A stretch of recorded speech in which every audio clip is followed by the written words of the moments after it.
taip jau ten padaryti visi vienu. Nėra korespondentų, nėra ekspertų.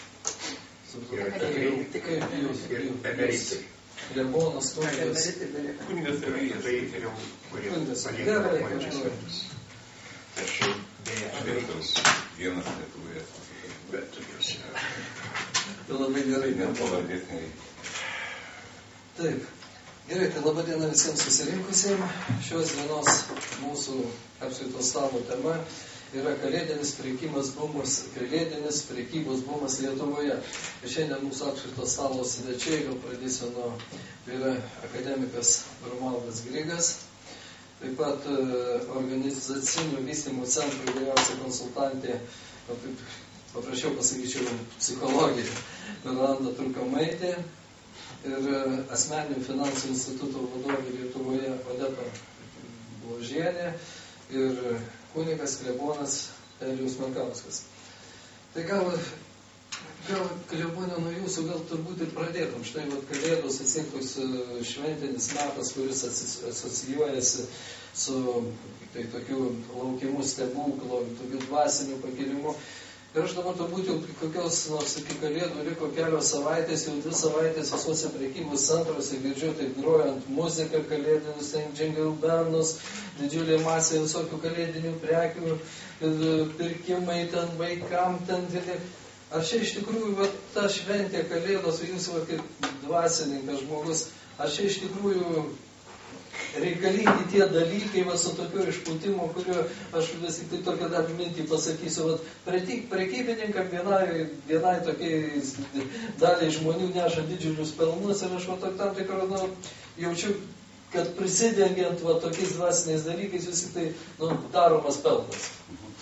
Šiaip savo kalėdos iki 17 amžiaus buvo švenčiamos labai triukšmingai. Tik 17 amžiuje kalėdos įgijo tam tikro tokio santūrumo. Buvo kažkaip taip įprasta, kad kalėdos yra tokia šeimos šventė. Šiaip savo, kas liečia to triukšmo dabar prekybos centruose, mane asmeniškai tai neerzina. Kadangi mes puikiausiai visi suprantame, kad į prekybos centrą mes einame apsipirkti, ne? Prekybos centre nieks nesiruošia mus moralizuoti, prekybos centre nieks nesiruošia mumis augint kažkokių vertybių. Čia yra tam tikro paskirties vieta ir savaime aišku, kad kiekvienas prekybininkas rūpinsis tuo, kad parduos savo prekę, tokiu būdu gaus savo kažkokį pelną ir dėl to tą prekybininką tikrai negalime smerkti. Bet kad yra šiek tiek perlenkta, sakykime, galbūt ne iš tų prekybininkų, bet iš prekybos centrų lankytojų, tai yra faktas.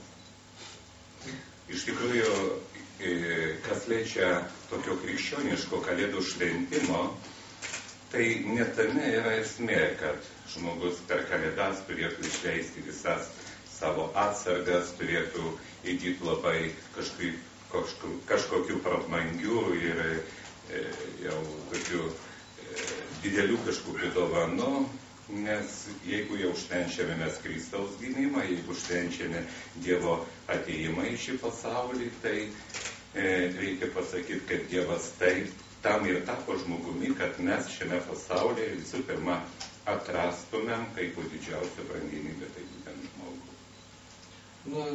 Tikrai nedrįščiau ginčytis, bet vis tiek man tikėtų tokias klausimas. Ar ta atnešta dovana iš tikrųjų yra tas labai būtinas dalykas per tą šventę pasidalinant šventę su kitu žmogu? Ten yra. Galbūt tas pasveikinimas vieno kito su šventė yra daug malonesnis dalykas, negu atėjimas su kažkokiam tai dideliam dovanom, kurios ir lygiai tokia madai gavo, kad net tuo sunkmečiu man kyla kitą kartą klausimas, viešpatie, iš kur aš imsiu pinigų, tai tokiais draugų, kaip aš juos tada dovanosiu kažkokį. Šiaip sau tai buvo įprasta, kad yra gruodžio 6 diena Švento Mikalojaus, arba mes vadiname Santo Klauso diena, būtent kuri ta diena buvo skirta tam, kad dovanos dovanas kitam. Paskui šiek tiek vėliau atėjo dar vienas paprotys, kad ir per kalėdas mes vėl dovanojame tas dovanas. Tik reikia elgtis labai atsargiai, kadangi tokiu būdu mes galim pernelyg daug žiūrėdami į formą, šitą pražiopsot patį Kalėdos turinį. Tai šiuo atveju, jeigu viskas tik būtent bus nukreipta į tai, kad kažkokias ten šventes surengti prabangias, kažkokius per didelius labai triukšmingus pasilinksminimus, susitikimus arba kažkokias ten išvykas, tai šiuo atveju reikia pasakyti, Kalėdos yra šeimos šventė. Jos iš esmės labai skiriasi nuo Velykų švenčių, kadangi Velykų šventė tai yra tokia visuomeninė šventė arba visos bendruomenės šventė, kada mes tą Kristaus pergalę ir gyvenimo pergalę daliname su visais. Tai Kalėdos būtent lydi mus į namus, į šeimą. Ir ši šventė turėtų būti praleidžiama būtent šventėje, nes vėlgi Jėzus įsikūnė šeimoje. Štai net ir pats tas dalykas, kad šventasis Juozapas su Marija keliauja būtent į šventojo Juozapo tėviškę į Betlėjų. Ir ten būtent įvyksta tas Kalėdų stebuklas. Tad šiuo atveju iš tikrųjų nereikia perlenkti, kas liečia to dovanų. Dovana yra, aš suprantu, reikalinga tam, kad pastebėt kitą žmogų, galbūt suteiktam žmogui kažkokį ypatingą dėmesį, bet kas liečia to dėmesio ir pastebėjimo, tai nebūtinai tam yra reikalinga dovana, o ypač kažkokia didelė dovana. Man kaip dvasininkui, kaip dirbančiam ir gyvenančiam tarp žmonių, tenka pastebėti tokį vieną dalyką, kad dovanas dovanoja ir tie žmonės, kurie po Kalėdų, ir tiem žmonėms, kurie po Kalėdų iš tikrųjų vienas kito neprisimena. Ir tie žmonės vienas kitam visai nesvarbus yra. Aš asmeniškai per Kalėdas gaunu keletą šimtų sveikinimų.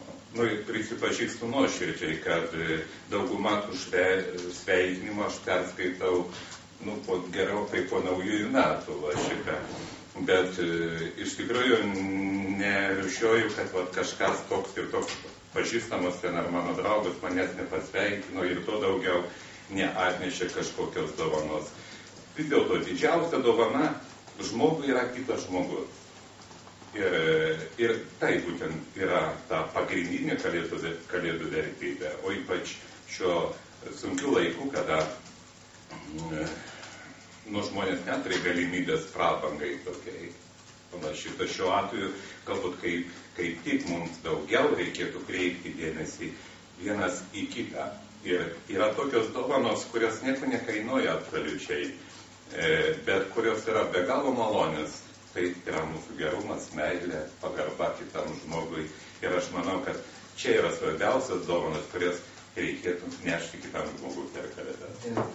Dėkui, Vėliau. Odeta, esu tikrai labai buvau patenkintas, kai užvakar per televiziją, per Labas ryto laidą, išgirdau jūs kalbančią tą temą, kuriai ruošiausi.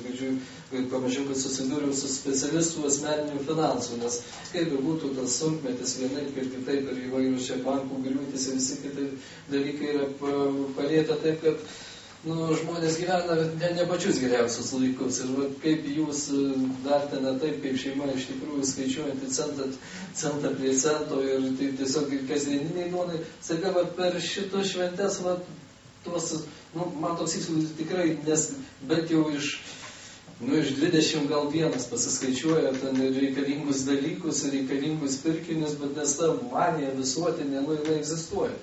Taip, tai mes šiais metais jau 4 metus iš eilės padarėme apklausą Lietuvos gyventojų ir iš tikrųjų daugiau kaip 70% gyventojų nesiruošia šventėms ir finansiškai nesiruošia, nekaupia pinigų. Nors išlaidos iš tikrųjų padidėja šaltuoju sezonu ir ypač gruodžio mėnesį. Kai bebūtų kūčios, Kalėdos, naujieji metai yra visgi didžiausios šventės ir vienoje vietoje. Žmonės patiria labai daug išlaidų per šitą šventės, todėl ruoštis joms yra būtina. Bet matom, kad gyventojai visgi neplanuoja ir kartais sakom, galbūt ir juokais, kad kalėdos atėjo netikėtai, bet taip finansiškai jos ateina netikėtai, finansiškai žmonės nėra pasiruošę. Ir kuomet mes klausėme, kiek žmonės planuoja šiais metais išleisti šventiniam stalui, nes bet kokiu atveju ir stalo paruošimas, ir 12 patiekalų, ir dažnai susirenka šeima, ir vaikai atvyksta pas tėvus, tai žmonės planuoja išleisti šiemet apie 150 litų šventiniam stalui. Tai suma tikrai nėra labai didelė lyginant su kitų Europos šalių gyventojų išlaidomis, nes kitose šalyse Deloitte atlieka kiekvienais metais tokią apklausą, tai gyventojai planuoja išleisti maistui apie 600 litų. Ir lietuvių biudžetas, lyginant su kitom šalim, yra gan kuklus. Na, kai mes paklausėm, kiek planuoja dovanom, nes vis tiek, kaip bebūtų, tas dovanas žmonės perka ir tokiu būdu nori taip pat parodyti dėmesį savo artimiesiems. Tai didžioji dauguma planuoja visgi išsiversti su suma iki 100 litų. Kaip realiai tai įvyksta, sunku pasakyti, nes dauguma gyventojų tą savo suplanuotą biudžetą viršyje ir mes matome iš to, jog sausio mėnesį visgi įvyksta įsiskolinimai didesni, atsitinka, gyventojai vėluoja mokėti savo įsipareigojimus ir vėluoja mokėti už šilumą ir taip toliau, jau skolinės iš ateities. Ir tai atsitinka todėl, kad arba neteisingai pasiskaičiavo savo biudžetą ir jį viršijo. O viršyti yra labai paprasta. Na, ir parduotuvė ir tos pačios, tas skatinimas ir raginimas ir visiškai pritariu kunigui tai, kad būtent pardavėjo tikslas yra parduoti ir pirkėjas turi ateiti pasiruošęs. Bet daugelis pirkėjų yra nepasiruošę ir mūsų apklausos taip pat rodo, kad daug žmonių eina į parduotuvę ir ten renkasi idėją, semėsi, ką nupirkti dovanų. O turėtumėm eiti jau su sąrašu ir nusprendę, ką planuojame pirkti. O be to su tais pirkiniais, tai irgi Lietuvos gyventojai sako, kad jie perka praktiškas dovanas ir tai, ko reikia žmogui.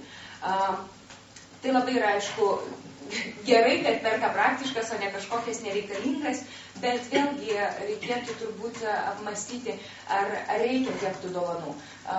Visgi Europoje gyventojai taip pat yra gan praktiški ir sako, kad dovanos daugelis iš jų valgomas dovanas kažkokias. Manau, Lietuvoje tai pat yra populiaru rankdarbiai, nes tie finansai nėra labai dabar geri ir žmonės ieško, yra išradingi.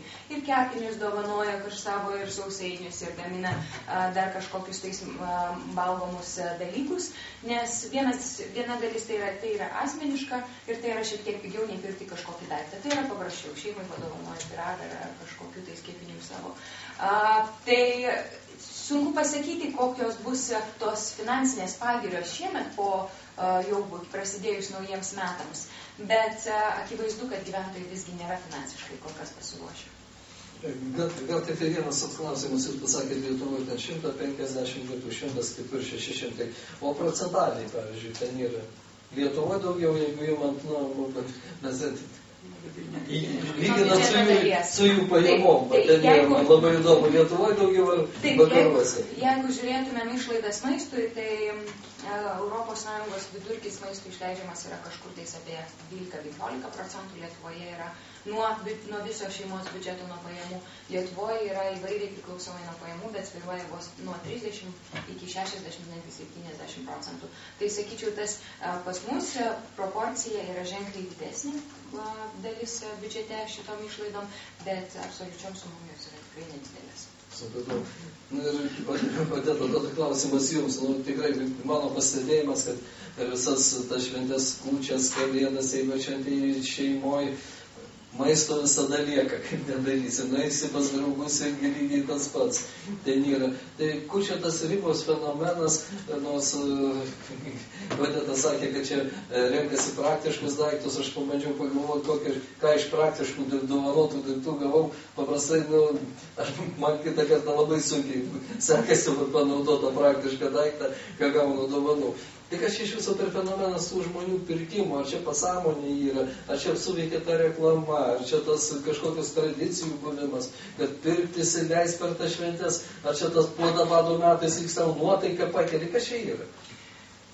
Iš esmės, jeigu mes šnekam apie dovanas, tai dovanas yra labai toks svarbus dalykas, šnekant apie tarpasmeninius santykius. Nes iš tiesų, kaip pat ir jūs minėjot, kunigė, kad dovanodami mes pranešam, kad aš tai prisimenu, aš tave gerbiu, tu man esi svarbus ar svarbi.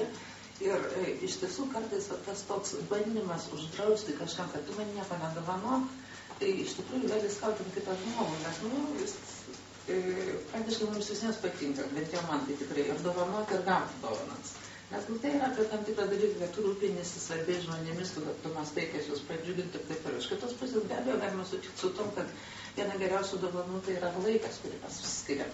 Bet šalia to, jeigu aš žinau, kas gali kitą žmogų pradžiuginti, ar tai praktinis dalykas ar nepraktinis dalykas, šnekant apie dovanas, tai yra daryti tyrimai, kad labiausiai žmonės džiugina tie dalykai, kurių jie nori.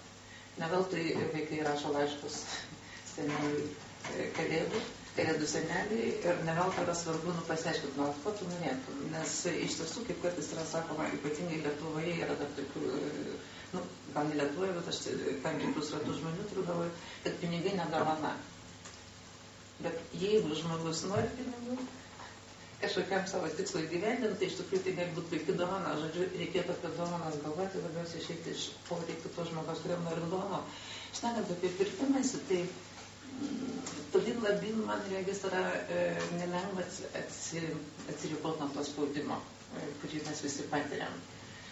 Reklama, nuomonė formuojama, kaip turi būti švenčiama, kas turi būti vartojama, privalu įsigyti, netgi tokie kažkokie įsireiškimai. Ir aišku, kad tam to atsparumo dar kol kas trūksta.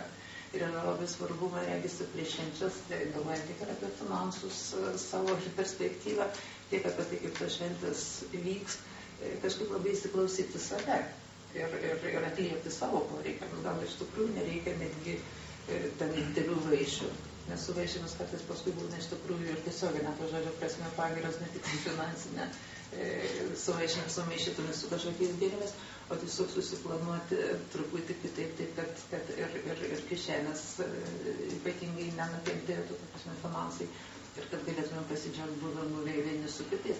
Kitas dalykas, kad šventės tai visada vis dėlto asocijuojasi tokiais dalykais, kad tai ne tik tai sielai turi būti penas, bet turi būti ir akims, ir ausims, ir skoniui, ir uoslei. Tai dėl to ir tenka kažkokius dalykus daryti, pirkti, išlaidauti, puoštis, namus gražinti, tai yra tokios tradicijos. Kitas dalykas, kad tame irgi gaunasi kažkokios lenktynės, kartais, kurios yra turbūt ne visai reikalingos, o labiau žinant, kad už tokius pinigus, tai buvo įvardinta, jeigu tai yra tik tai tiek mes galim skirti, iš tikrųjų galbūt ne viską ir gali gyventi.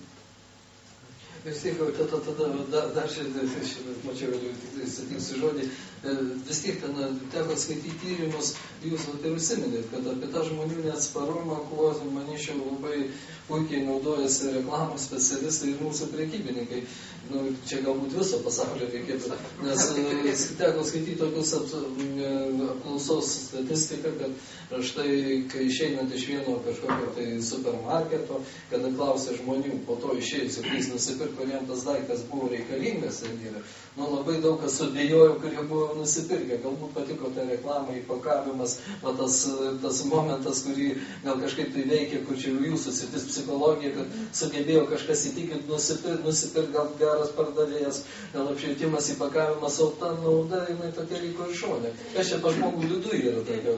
Iš esmės, jeigu mes orientuotumėmės tik į savo poreikius, pavyzdžiui, galėskim, kad poreikis yra nejaus bado, arba būti, reiškia, pavalgiusiam, gauti maisto, gauti vandens, tai iš tikrųjų labai mažai vartotume. Bet mes turim per daug visokių kitokių poreikių. Ir iš tiesų vienas iš tų poreikių prasideda tokie socialiniai poreikiai. Tai socialiniai poreikiai tai yra priklausyti kažkokiai grupiai, išpažinti tam tikras normas, laikytis tam tikrų taisyklių, kažkaip atrodyti, patikti kitiems. Ir iš kitos pusės kartais tas pirkimo manija, netgi sveičiai toks kraštutinis dalykas, tai yra irgi toks savo vertės tam tikras sustiprinti. Aš galiu savo leisti. Taip, kaip ir kiti, ir aš galiu savo padaryti malonumą šią momentą. Nes iš tikrųjų kažkokie įsigijimai, jie kartais duoda tokį džiaugsmą, atsipalaidavimą.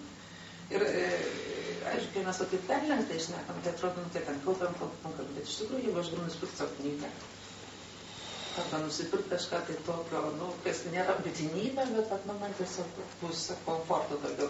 Tai tikrai yra toks smagus jausmas ir mes vedami pačių įvairiausių tokių poreikių, o jo labiau, jeigu yra gera kaina, kaip sakoma, ne? Nelabai, bet reikia, bet gera kaina. Nuolaidos visokios ir visa kita, kalbos ir kad tas netina. Ir reikia tikrai labai, nu, įsiklausyti save, savo labai aiškiai pasakyti kartais, kad, nu, bato aš turiu, suknelių turiu, tai kas kad manęs nori. Bet kartais tai neišeina to padaryti moterims. Gerai, tada Romaldai klausimas irgi. Labai teko skaityti jūsų įdomius komentarus, vis tik tokia platesnė prasme, kaip vis tik tai globalizacijos procesas ir visos krizės atėjusios su to, kada, sakykime, tie patys Graikijos krizė, kur per vartojimą žmonės įsiskolinę yra 10 kartų daugiau negu vienas lietuvis. Jeigu lietuvis vienas skolingas berods 3000 litų šiai dienai, jeigu mes valstybės skolą padarysim, graikai šiandien skolingi 30. Ir va tas besaikis vartojimas ir skatinimas ir skolintis privedė prie krizės. Kaip jūs pakomentuotumėt šitus kalėdinius pirkimus ir aplamai visą tą vartojimą, kuris įsiplečia per šventes?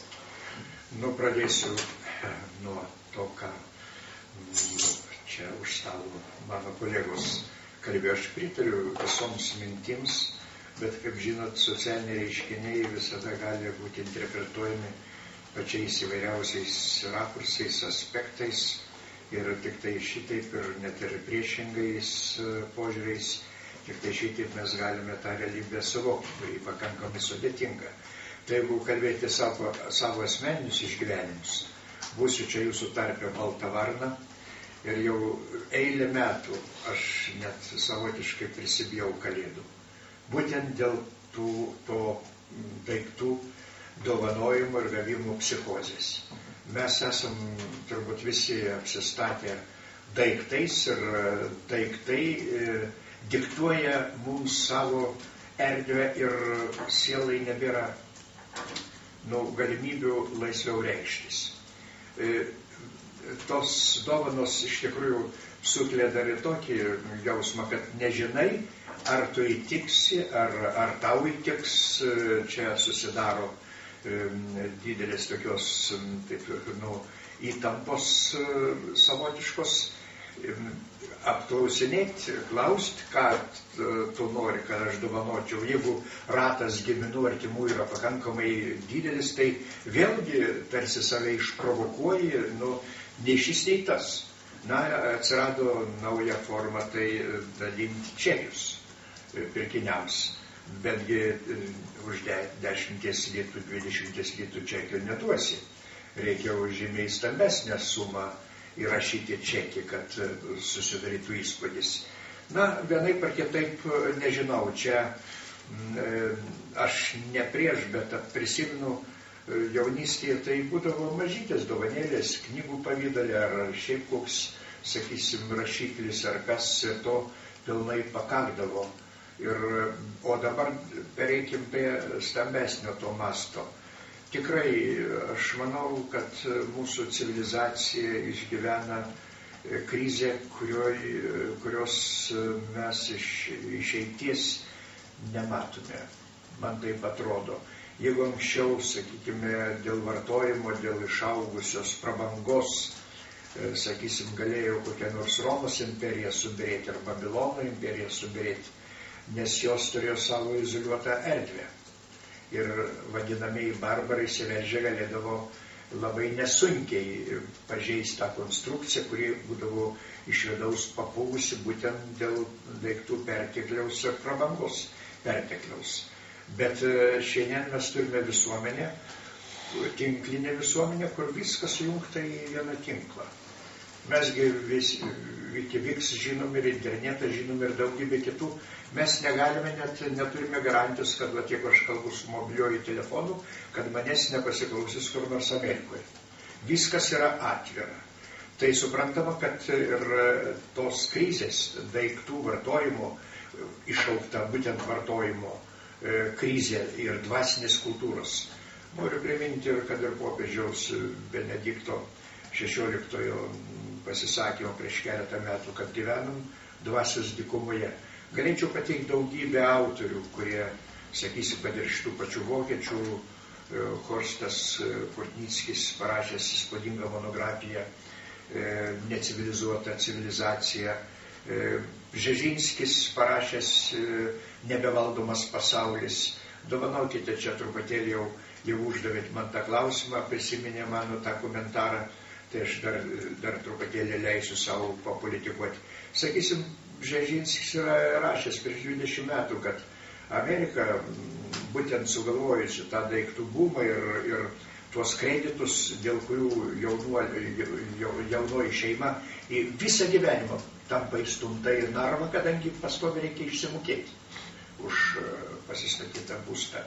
Tai jisai rašė, kad jis serga nepagydoma liga ir jeigu senutė Europa nesugebės kokiu tai būdu atsiriboti nuo Amerikos, Europos civilizacijos ir Europos kultūros laukia kolapsas. Užkariaus kitos vertybės, kiti dalykai. Ir tai čia štai tas vartojimo ir yra. Aš žiūriu iš platesnių pozicijų, aišku, kalėdinis dovanėlis čia atrodo mizeris, lyginant su stambiais vartojimo mastais, bet tas mizeris jisai irgi įgavo pernelyg didelį mastą. Ir, na, žodžiu, čia nežinau, mes negirdime balsų, kad būtume saikingesni. Mes negirdime ir pasaulio tribūnose, kad, sakykime, atsirastų politikai, kurie kalbėtų apie nulinį augimą, sakykime. No, kodėl mes matuojam kiekvieno krašto pajėgumus, kiekvienos valstybės, kiek nacionalinio produkto priaugino, kiek nacionalinių pajamų. Galima pasiekti kokį tai lygmenį ir susitelkti kokybę, susitelkti į sakralinius dalykus, susitelkti į kultūros paveldą, į istorinę atmintį. Yra daugybė dalykų, kur galima tą pažeistą pusiausvyrą tarp sakrum ir profanum atstatyti sakrum naudai. Tai čia problema yra labai sudėtinga ir gerai, kad jūs, gerbiamas Gediminai, čia taip jau prieš Kalėdas tą pokalbį pradėjot, bet aš esu iš tų tokių, kaip mane anksčiau pravardžiavo, kad aš euro pesimistas, aš visada ir iš mokslo akademijos tribūnos, iš kitur kalbėdavau, kad aš nesu euro pesimistas, aš esu eurorealistas, tik tai sakydavau, kad mes vargu esame pasiruošę priimti tuos iššūkius, kurie mūsų ištiks, kai mes įstosim į Europos Sąjungą ir susiliesim su tuo organizmu. Tikėjau, kad iš tikrųjų mes pasiligojęs iš sovietinio laikotarpio organizmas prisilietęs, susijungęs su sveikesniu, pagysim, bet gavosi atvirkščiai, kad mūsų tos negalios paveldėtos, jos transformuojasi, gauna karikatūriškas formas ir viena iš tų formų, sakyčiau, tas vartojimo psichozė, kada vaikai iš tikrųjų puikiai mes žinom turbūt visi, kad vežami kur nors ne į nacionalinį muziejų, ne į kokius tai teatrus, bet pirmiausia vežami į Akropolį iš provincijų. Ir būtent terrorizuoja ir pačius tėvus ir mokytojus, kad vežti Akropolio tipo. Žinoma, ten labai įdomu, ten beveik Paryžius arba Paryžius, nors tas Paryžius, jeigu iš esmės pasižiūrėtumėte, tai turėjome tik tai tą vieną centrą, o visą kitą yra šiukšlės. Tai su tokia gaidelė leiskit gal ir... Sugadint kalėdinį nuotaiką. Kalėdinės nuotaikos gal ir ne, dar jos, dar čia... Aš visada jaučiu dvasinė, kad tarsi man tos dovanos tikrai nereikalingos. Ir aš visada išgyvenu, susinepatoginu, kad kažkas man įsipareigoja, turiu moralinę prievolę kažką įteikti, nors aš manau, mes iš savo pusės daugiau natūralu gaunasi dovanų. Noriu paklausyti, o jūs pats apdovanojate dovanas? Tai aš sakau, kad iš mano pusės daugiau, aš tuo ne tiek rūpinus, kiek mano žmona pasirūpina ir aš čia galiu štai taip galbūt drąsiai kalbėti, kadangi nenešu tos didelės prievolės, tik tai pasidalinam mintimis bet vėlgi sukviesti ir vieną partiją, kitą ir trečią, kartais tos partijos tarp savęs būna nelabai suderinamos ir jau reikia daryti didelius renginius. Aišku, gerai, aš jau kadangi jūsų tikrai, kiek aš suprantu, žmona neįtakoja tai vis tik klausimas tada, bet būtų rimtas. O atsakykit, vis tiek, ką valdžia pasakytų, vis tiek mes jaučiam artėjančią antrą krizės bangą. Ir kiek beaiškintų mūsų dabartinės valstybės galvos, kad tai gerėja, kažkur graužia iš vidaus, kad tikrai geriau nebus. Ir sakykit, jūs iš tikrųjų vienareikšmiai gerbiamas savo krašte žmogus ir autoritetas, ar jūs perspėjat savo parapijiečius apie tai, kad gal kažkur tai, kaip kalbėjo Romaldas, kad kažkur tai prisilaikyti reikėtų, pasiskaičiuoti, kad po to ta duobė didelį galų galėtų pačių prekybininkų, jeigu žiūrėsim sausio pradžioj po visų švenčių, kad jinai tą, ką kalbėjo būtent apie šilumos kainos, visas sąskaitos vėluojančios, vis tai yra kažkur neperžengtų sveikų protų ribų. Šiaip sau tai apie tai labai dažnai pakalbu, net ir mokyklose, bet net ir tokioj praktikoje, kas liečia net ir tos pačios bažnyčios tvarkymo, pavyzdžiui, reikia atlikti kažkokį remontą ir taip toliau, aš parapijiečiams stengiuosi aiškinti, kad jums nebūtinai ir mums nebūtinai ten nešti aukas į bažnyčią, samdyti žmonės ir taip toliau, mes galim tai padaryti patys. Aš manau, kad čia yra irgi savotiškas toks skatinimas, kad išleis mažiau pinigų ir galų gale investuoti save, savo laiką ten, kur reikėtų investuoti pinigus. Net kas liečia tos tokios krizės, tai kadangi aš mėgstu ten bendrauti su žmonėm ir labai dažnai, net ir per tas pačias laidotuves ir gedulingas pietus, stengiuosi nuvažiuoti su žmonėms, kadangi būtent ten prie to stalo įsėdė galima tai betarpiškai pabendrauti, ne apie tai, apie kažkokius tik sakrum, bet ir apie profanum, kaip sakė akademikas, nes arba padės žmonėms suprasti tą skirtumą tarp vieno ir tarp kito. Tai aišku, apie tai yra kalbama ir aš manau, kad apie tai dar daugiau reikia kalbėti. Bet kadangi Gediminas dabar man suteikė žodį, tai aš čia galimybę, tai aš norėčiau gal atkreipti dalyką dar į tokius dalykus, ir dėmesį į tokius dalykus. O ponas akademikas kaip tik mums pasakė, kad reikia mokėti priimti dovanas ir reikia mokėti dovanas. Kadangi dovanos priėmimas tai yra įsipareigojimas kažkam, ne? Dovanojimas tai yra įpareigojimas kito žmogaus. Tai dovanojant dovaną labai dažnai reikia mums visi mąstyti, ar mums reikia įpareigoti kitą žmogų. Nes asmeniškai kada gaunu kažkokią dovaną, ir kuo didesnė dovana, to yra didesnis žmogus mane to įpareigoja kažko šitą. Tai šiuo atveju iš tikrųjų, kas liečia to, reikėtų elgtis labai atsargiai. Ir kadangi čia yra ponia psichologė, tai iš savo, aš nesu psichologas, bet iš savo patirties pastebėjau vieną dalyką labai svarbu, manau, kad žmonės, o ypatingai tėvai, nemoka pasirinkti tų dovanų ir labai dažnai nesupranta, kas yra dovana. Iš tikrųjų. Nes buvo tokių praktinių, atvejų, kada vaikui ten žada padovanoti kompiuterį, ne? Paskui per kalėdas tą kompiuterį padovanoja. Galų gale tas vaikas nusprendžia, kaip jis nori pasielgti su to kompiuteriu. Tada pasirodo, kad tas kompiuteris tai yra šeimos, o ne to vaiko. Ir tas vaikas, žinokit, šitas su didžiausiu skandalu, su isterika, sako, net ir buvo, kad mano patarnautojas, sako, klebonė, kas čia dabar, kaip čia dabar gaunasi? Jie sakė, kad čia mano dovana, dovana man. Pasirodo, kad čia nėra dovana. Tai šiuo atveju, kas liečia to dovanų, iš tikrųjų, reikia pagalvoti apie tai. Reikia pagalvoti apie tai, kadangi laikas nuo laiko galima darant gerą padaryti atvirkščiai.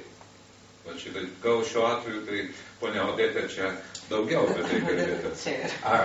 Ponia psichologija. Aš matau vardu Merlano.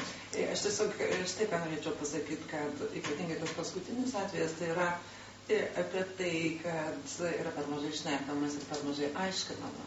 Iš tiesų galima ir vaikams paaiškinti, kad tai bus dovana visai šeimai ir mes visi naudosime, bet jeigu yra pasakyta, arba vaikas taip suprato, kad čia yra jam dovana, tai labai natūralu, kad jisai taip elgiasi.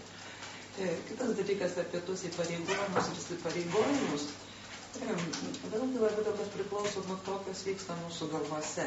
Jeigu aš kažką dovanodama manau, kad aš sulauksiu lygiai tiek pat, tai kalbos nėra, kad tada tas santykis darosi nuo toks, maždaug perku parduodu. Bet vėlgi, jeigu tik nuoširdžiai šnekant, tai nebūtinai, jeigu aš kažkam kažką dovanoju, tai ir man turi dovanoti. Man reiks, kad jūs pats minėjot, kad jūs gaunate daugiau sveikinimų, negu jūs išsiunčiate. Ir nieko baisaus, vis tiek tie žmonės jūs sveikins, nes ne tai, kad tikėdamės, kad jūs jiems atsakysit, bet dėl to, kad tai yra, prašau, ženklas pagarbos ir taip toliau. Ir jeigu tai eina kalba apie šeimą, šeimą tokia platesnėje prasme, apie giminę, tai turbūt labai būtų ir svarbu pasiaiškinti tos dalykus, kad jeigu aš turiu galimybių, aš jums dovanoju dovanas, kad, pavyzdžiui, kažkokiems tolimesniems žmonėms, su kuriais susitikti per šventes, bet yra susitikti giminystės ryšys, bet tai nebūtinai jūs turite, jeigu jūs neturite galimybių. Tarpsime, kad tas įpareigojimas, tai irgi yra tokie, šiek tiek ir susitarimų dalykai, pasiaiškinimo dalykai. Ir aišku, labai retai mes šnekame apie tokius dalykus. Dažniausiai kažkaip tas susiformuoja ir tai yra jau tokie mūsų ypatumai. Aš Odeta norėčiau, kad jūs pratęsat mintį, nes Mirolanda pirmą kartą kalbėdama užsiminė, kad yra tam tikras įsipareigojimas perkant daiktą kažkokiai socialiniai grupiai. Iš tikrųjų, esu permašiau, tas, kad buvo pasakyta, tikrai pažinojau tokius bendramokslius, kurių, sakykime, nuo jaunystės draugai apsivedę šeimos, kurių socialinės, kaip pasakyti, statusas smarkiai skiriasi. Ir tai galutiniam rezultatė gavosi tik tai noras lyginti su daug turtingesniais žmonėmis, privedė šeimą prie skyrybų. Ir mačiau tokį kitą priešingą atvejį, kada ten šiaip jau kūrybingas pats savaime žmogus sugebėdavo atėjęs į kažkokį gimtadienį ir į šventę, vien tai pristatyti savo kažkokio darbo darbelį, kažkokią gėlių džiovintų kompoziciją su tokio eilėraščiu, kad jis ten tikrai daug padydavo didesnį įspūdį negu kažkokios ten brangios dovanos. Va šitą fenomeną galėtų to komentuoti iš savo pusės asmeninių finansų planuojant. Taip, tai iš tikrųjų, ką mes ir matome pagal gyventojų atsakymus, kiek jie planuoja išleisti dovanom, tai jeigu žiūrėtumėm į šeimos pajamas, tai tie, kurie uždirba daugiau ir jų didesnės yra pajamos, išleidžia tiek pat, ketina to išleisti dovanoms, kiek ir mažesnės pajamas, minimalias pajamas gaunantys žmonės. Aš manau, tai yra dėl to, kad žmonės tiktais nori kompensuoti tas savo mažas pajamas didesniem dovanom ir įsivaizduoja, kad tai yra didesnis dėmesys. Ir aš nemanau, kad tai yra labai teisingas būdas ir teisingas skaičiavimas, nes su mažom pajamom šeima tiesiog negali skirti daugiau pinigų tom dovanom. Ir aš manau, kad geriau psichologai galėtų pakomentuoti, kodėl taip yra, kodėl tas noras yra didesniais pirkiniais kompensuoti, bet jis tikrai yra. Ir aš netgi iš susitikimų su žmonėmis, kiek skaitau paskaitas, tai man tikrai teko bendrauti ir su nedirbančiom šeimom, su namų ūkiais, kurie neturi pajamų ir gyvena iš socialinių pašalpų, bet jų pirkinių sąrašuose yra ir fotoaparatai, ir kitokie pirkiniai, ir tada tie žmonės nori tiesiog tos daiktus tokius pat turėti kaip ir gaunantis pajamas, tada pradeda skolintis, ir kad turėtų tuos daiktus ir tuo labiau ir toliau beda savo, sakykime, finansus į didesnį krizę ir į didesnius įsiskolinimus. Bet aš manau, kad gal ir Rolanda galėtų pakomentuoti. Gerai, bet aš šiek tiek papildysiu klausimą, nes tai yra tokie žodžiai, mainos rūbai margos vieto, bet žiūriu, netgi žodis kolega šiaip jau kilęs yra pati pradinėme etape ne iš labai gero žodžio. Kolega tai buvo tas, kuris toj mirštančioje, kaip pasakojo Romaldas, Romos imperijoje per tas orgijas, sėdėdavo voniuose, gerdavo, vemdavo ir va čia ta draugų grupė, kurie tokie nusipylė, ten persėdė, buvo ir vadino vienas kitą kolegų. Ką mes turime Hebrus dabar? Ką dabar supratimo Hebrus, kažkas tai panašaus. Bet vis viena, va ateina laikas ir tie praturtingėja žmonės, nu vis viena kažkur tas noras pasireikšti, va tas brangius daiktus, net ir va tas apie tas puotas bado metu, kad visi, kas čia pa žmogų vidų krypi, kad jeigu aš prasigyvenau, tai turiu būtinai nusipirkti, va čia kaip minėjau, geresnį telefoną, man jau tas senasis, kurį aš turiu, galbūt 3 metai, ne, bet va, pamačiau pas kitą, va, su juo lenktyniauti, išsileisti, nesvarbu, kas jos bus pasiekmės, bet va, pasirodymas tas yra, kas čia per daiktas. Iš esmės yra štai tokia tendencija. Na, vienas dalykas, aišku, kai didėja mūsų pajamos, tai daugėja poreikio. Nes tu jos gali tenkinti ir, na, tų poreikių atsiranda tokių ar susijusių su komfortu, susijusių tam daleiskim su kažkokiais malonumais. Na, kitaip sakant, toks paprastas pavyzdys iš tiesų galima, pavyzdžiui, ten kūčias kalėdas atšvęsti ir daug man taip ir daro namuose, ar ne, ten svečiuose kažkur čia pat, o galima skristi, nežinau, kažkokią super salą, išsivežti visą šeimą ir ten savo pakučiavoti ir pakalėdoti. Tai čia yra apie tai, kad, iš tikrųjų, kai mes turim daugiau galimybių finansinių, tai iš tikrųjų atsiranda ir daugiau kažkokių poreikių, nes tu gali tą padaryti. Kitas dalykas, kad eina kalba, kad tam tikrus dalykus pas mus nori daryti žmonės, kurie tų galimybių neturi. Ir tai yra toks, na, kartais, tas pavyzdys buvo labai tikrai toks vaizdus, kad nepaisant to, kad pajamos yra kažkokios tai šeimos mažesnės, bet dovanoms vis tiek nori, kad būtų geros dovanos. Na, taip sakant, neretų yra tokia psichologija, kad noriu, kad ir mano vaikas pasidžiaugtų. Arba noriu, kad ir mano artimieji pasijustų, ten jau labai kažkokie vertinami. Iš kitos pusės, tas yra kartais irgi toks neatsižvelgimas į savo situaciją, bet, kaip visi mūsų. Tas priklausomybė, tai yra toks žmogiškas poreikis, kad mes norim identifikuojame su tam tikra grupė žmonių ir norime kažką daryti panašiai, kaip jie daro. Ir kalbos nėra, kaip tu ten davartum ir šventas su varguomenė kažkokia. Man labai kažkaip norisi identifikuoti. Maždaug kas bus tas. Dabar aš ką nupirksiu. Ir iš tiesų pas mus ypatingai, man regis, yra labai daug to tokio orientavimus, taip vadinamus išorinius status arba gerbūvio ženklus. Šnekant apie automobilius, su kuriais važinėjama, šnekant apie tus pačius mobilius telefonus, kuriuos net vaikai ten turi turėti kažkokius ten išskirtinius. Ir tas yra šiek tiek, aišku, per nelik daug turbūt sureikšminta, bet mano supratimu tai yra labiau dėl to, kad ilgą laiką, ir iš tikrųjų tik paskutinį 20-metį mes, taip sakant, pradėjom orientuotis ir turėti galimybės kažką tai turėti, taip visam pasaulyje žmonės turi. Ilgą laiką, tai iš tiesų prieš tas pačias kūčias kalėdas, tai nežinau, kaip mes viską nusipirkdavom, kai nieko nebuvo. Tai aišku, kaip pat grįžtant prie to, kad darysime sovietmečio ir kaip ten buvo, kaip ir nieko, kad vis tiek žmonės kažką padarydavo, tai dabar tas noras vartoti, tai yra, man atrodo, šiek tiek dar paskatinimas ir to, kad dabar tos galimybės yra.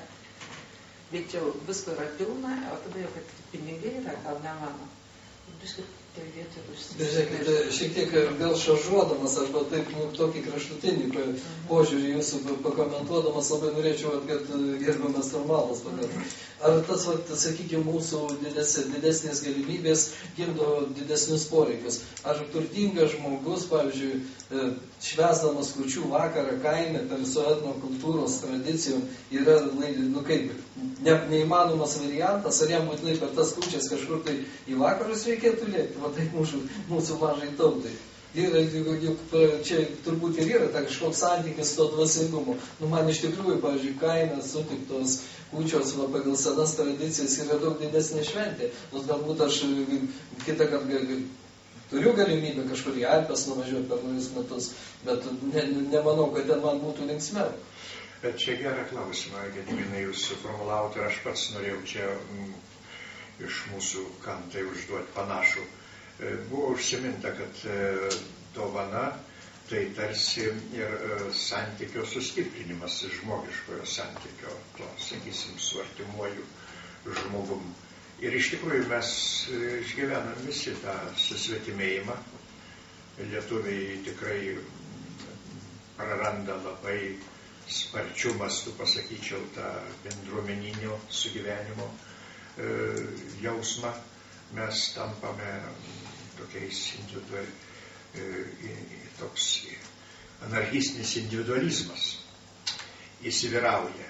Aš kalbu apie tai, įsivaizduodamas ir savo namo kooperatyvinę tą bendruomenę, kur niekas nebeina į susirinkimus, palieka spręsti, kam nori. Tai čia aš irgi mąstau apie tą dovanos misiją. Iš tikrųjų, kartais būna sudėtinga surasti kontaktą. Nesudėtinga, tiesiog laiko nebeturime. Visi užimti, visi kažkuo. Tai pavyzdžiui, jeigu pasakyti apie jaunimą, tai jie visą laiką įnikę į kompiuterį, tai linkęs su kompiuteriu bendrauti ir per kompiuterį pasaulį. Kitaip tariant, su virtualia realybė. Bet, o čia gaunasi proga tokia tarsi priminti save ir savo egzistenciją, ir kitas primena mums. Bet dabar jūsų konkretus klausimas. Žinoma, būtų geriau ir reikėtų ir akcentuoti, kad tas, kuris turi pajėgumų, iš tikrųjų savo kaime, savo bendruomenį, teritorinį, žinoma, čia mes negalime kalbėti apie Vilniaus miestą ar panašaus tipo stambės gyvenvietės, bet yra tokios teritorinės bendruomenės, turinčios savo kažkokį tai pirmininką, seniūnaitį ar ten ką.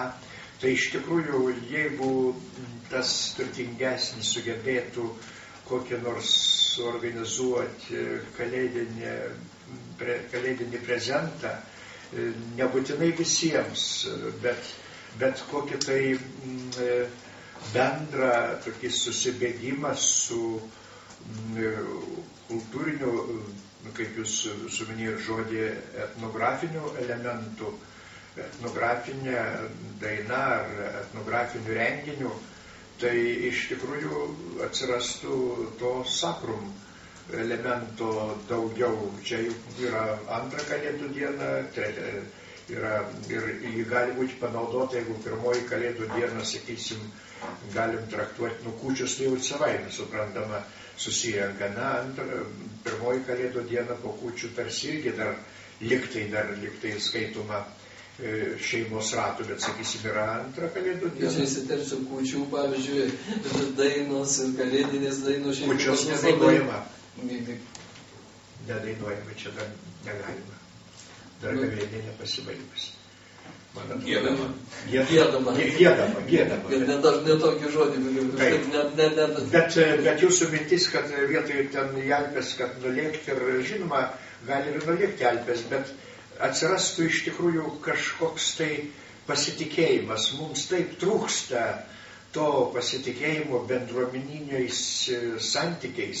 Už tai ir mes patys save naikinam ir jaunimas bėga, kadangi nėra to kolektyvizmo, to gerąją prasme, bendruomeninio sutarimo, kuris iš tikrųjų leido mums kaip tautai išlikti, nežiūrint pačių baisiausių dalykų. Dovanokit, čia relaksų tik tai pastebėsiu, buvo laikotarpis, kada Žečpospolitos valdovas tuo pačiu metu buvo Švedijos karalius ir tuo pačiu metu pretendavo į Maskvos carus ir pastatė savo sūnų Maskvos caru. Tai aš kalbu apie Zigmantą Vazą. Tai iš tikrųjų kažkas buvo netikėtino, kada demografija per 2/3 sumažėjo, kada išmirė, kada viskas buvo naikinama, tai, bet mes išlikom todėl, kad tas mažytis laikotarpis, tarpukario laikotarpis, jisai kažkaip per mokyklėlės įvedė tą bendruomeninį jausmą. Mokyklėlės, kaip žinome, mažytės buvo, kiekvienas kaimas turėjo pradinę mokyklą, nors kiekvienai klasė būdavo po vieną mokinuką, bet valstybė, būdama neturtinga, vis dėlto išlaikė. O dabar vežiojami jie, dabar to nebėra, net pas jaunimą tas susiskaldimas yra, tos grupės tarpusavyje jos konfrontuojančios. yra grupinis egoizmas, kuris persikelia į valstybinį lygmenį. Tai štai galėtų būti tikrai Kalėdų šventė po truputį orientuojama, kad būtų ir kas tai daroma kolektyviniam tokiam lygmenyje.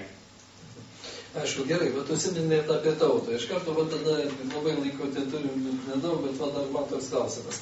Teko būti Šveicarijoje ir pastebėti tokį fenomeną, kur teko kalbėti su mūsų ambasadorė Šveicarijoje ir savo pastebėjimus, kad kitą kartą Lietuvoje matydavom daug gražiau sutvarkytų ir namų, ir sodybų, ir automobiliais geresniais. Sako, čia šveicarų nacionalinis bruožas. Už tai, kad šveicaras niekad nepirksdamas mašinos, kol važiuoja sena. Jis nestatys naujų pastatų, kol dar šitos galima paremontuoti. Tačiau turėti kažkokią tai sąskaitą bankę, paramiai pasidėjus, visada turėti atsargą. Ir tas pirkimų manija, tokia kaip pas mus, pas juos yra 10% to, ką turi lietuviai. Tai, sakykime, šitam globalizacijos procese mes kažkiek turėtum keisti, požiūrį į save, į tas visas šventės, kad išliktų kaip tauta, kai jūs pasakėte, orientuotis į tos šveicarus, ar čia jau mes prarastum savo nacionalinį bruožą, jeigu per tą šventės pradėsim susirėti ir čia biškį diržus ramiau elgtis. Šiaip to turbūt tai yra tokia Lietuvos nepriteklių pasiekmė, kadangi šitie lietuviai nuolat nuo kažko kentėtų ir kažko trukdavo. Tai šiuo atveju, kai yra geresni laikai, tai lietuviai stengiasi kuo daugiau prisipirkti ir rinkti visko, kad būtų atsargai. Tai sakykime, tam, kad susiformuotų toks požiūris į tą turėjimą, kaip jūs sakėt, kaip Šveicarijai, tai iš tikrųjų reikia nemažai laiko. Nes aš prisimenu savo mamą, tai jeigu aš padovanodavau į, pavyzdžiui, saldainių, tenai būtinai palikdavo tos saldainius, sako, kai kas nors ateis, tai pavaišinsiu šitą. Tai šiuo atveju, dėja, mes lietuviai tokie esame, nesakykime, kad čia yra mūsų koks natūralus ten toks natūraliai mesai, bet susiformavo būtent toks požiūris ir staiga to požiūrio pakeisti negalima. Galbūt, mes puikiausiai žinom, kad yra lietuvių toks posakis, kas atsarga bėdos nedaro, ne? Tai šiuo atveju gal iš tikrųjų nėra taip jau visai blogai, bet kad perlenkta šiuo atveju, tai iš tikrųjų yra taip. Ir tas noras pasirodyti, o ypatingai nežinau, kaip pavadinti, galbūt net ir puikybę tą patyrą, šitą prieš kitą žmogų. Jeigu, užpernai aš buvau kažkaip Ukrainoje ir Lvove pastebėjau, gražus miestas ir taip toliau. Pilnas Lvovas tų visureigių. Jaunos moteris važinėja su visureigės, aš sakau, o kam jums reikalingas tas visureigis mieste? Taigi tiek naudoja kuro visų pirma ir tiek vietos užima ir taip toliau, ir pasirodo, kad čia yra prestižo klausimas, kaip čia aš dabar važinėsiu su kažkokiu ten Mersu arba su BMW mažu, man reikia visureigio, kaip jie sako, džipą, kad visas Lvovas matytų, kaip aš važinėju ir taip toliau. Tai šiuo atveju, galbūt iš tokių pavyzdžių mums lietuviams nereikėtų mokytis ir reikėtų galbūt labiau mokytis vertinti tai, ką mes turime. Jeigu leisit, dar čia vieną tokią mintį norėčiau bendro pobūdžio dėl lietuvių ir dėl istorijos. Mes jau visi esame informuoti, kad šiuo metu pagal statistiką ir pagal visus kitus duomenis mes Europoje išsiskiriam tuo, kad tarp skurdo ir prabangos didžiausia praraja. Didžiausia iš Europos Sąjungos valstybių. Gal neskaitant Bulgarijos, mes nežinom. Bet šita praraja, tarp kitko, ji buvo prieš paskutinį Žečpospolitos padalinimą, buvo atvykę pakankamai aukštos kvalifikacijos žvalgai Lietuvos didžiąją kunigaikštystę profesorių lygmenyje. Ir jie taip pat nustatė, kad Lietuvos didžioji kunigaikštystė, lyginant su Europą, didžiausia praraja tarp skurdo ir prabangos, tarp tų valstiečių, vadinkim, baudžiauninkų ir tų feudalų. Ir jie puikiai suprato ir informavo tas valstybės, Rusijos imperija, Prūsijos, Austrijos, kad liaudis nedalyvaus konflikte. Ir jinai nedalyvavo. Ne taip, kaip sakysime, kai Napoleonas ėjo ir ten rusų valstiečiai su šakėmis badė. Jie jautė, nors ant ponų pikų, bet buvo, o pas mus buvo jie visiškai nušalinti, sunaikinti ir ta prabanga, ji naikina tautą ir ta prasme, kad ir pati valstybė nebegali išlikti. Tai štai pas mus reikia atsiranda šitą problemą, kada šita praraja tokia stipri, kada net, sakysim, verslininkas jis jau nebenaudoja tautos sąvokos, nes panaudojus tautos sąvoką atsiranda moralinis įsipareigojimas. Prisiminti, kad yra kokie tai įsipareigojimai savo tautai. Juk, pavyzdžiui, gal ir jums ne visai žinoma, bet Vokietijos konstitucijoje yra įrašyta tiesiog straipsnis, kad privatus turtas turi tarnauti viešam interesui. Viešam interesui. Jeigu tu turi žemių, turi fabriką, turi tarnauti viešam interesui. Pas mus šito nėra ir neakcentuojama. Ir už tai aš labai dėkoju gerbiamam Gedvinui už tą mintį, kad galbūt iš tikrųjų vietoj to, kad lėkti į Alpes, atsirastų. Buvo ir Žečpospolitos laikais, pamenam, buvo Bžostovskio respublika, buvo Pavlovo respublika, buvo kitos respublikos, kur feudalai tikrai bandė dar Baudžiavos laikais kažką daryti su savo valdiniais ir jiems laisvę suteikti ir dovanas teikti. Ir tie lizdai skleidė, turėjo savo aurą. Ir aš manau, jeigu Lietuvoje atsirastų tokių pavyzdžių, žinoma, spauda vargu skelbtų, bet jūs pakankamai energingas surastumėt tuos atvejus ir jie iš tikrųjų būtų savotiški švyturiai, spinduliai naujo tokio judėjimo, grįžtant prie sakrum, atstatant paniekintas sakrum pozicijas.